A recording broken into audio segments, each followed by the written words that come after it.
Pay one, extra one free.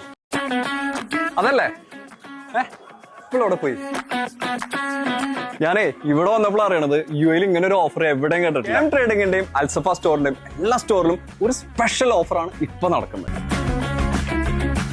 ഇവിടെ വന്നപ്പോൾ ശരിക്കും നാട്ടിലൊക്കെ നമ്മൾ ടെക്സ്റ്റൈൽ പോയിട്ടുള്ള ഒരു ഫീലാണ്. ഒരുപാട് നല്ല കളക്ഷൻസ് ഉണ്ട്, സൽവാർസിലായാലും സ്കേർട്സിലായാലും ഒക്കെ. പിന്നെ പ്രത്യേകിച്ച് പറയാനുള്ളത് ഇവിടുത്തെ സാരിയിലാണ്. മെൻസിന്റെ കളക്ഷൻ എന്ന് പറഞ്ഞാൽ ഹ്യൂജ് ആണ്. അതിൽ ഷർട്ട്സിനും പാൻസിനും പിന്നെ സ്യൂട്ട്സിനെല്ലാം അടിപൊളി കളക്ഷനും ഗംഭീര ഓഫറുണ്ട്. റെഡിമെയ്ഡ് ചുരിദാറുകൾ മാത്രമല്ല കേട്ടോ, നല്ല ഭംഗിയുള്ള മെറ്റീരിയൽസും അതുപോലെ തന്നെ കുർത്തീസും ഇവിടെ അവൈലബിൾ ആണ്. പാന്റ് പീസിലും ഷർട്ട് പീസിലും നമുക്ക് pay one and extra one free offer ഉണ്ട് കേട്ടോ. കുട്ടികളെ സെക്ഷൻ കണ്ടല്ലേ കണ്ണ് പൾബാവും. അത്രയും ഗംഭീര കളക്ഷൻസ് ആണ് ഇവിടെ ഉള്ളത് അല്ലേ മോനെ?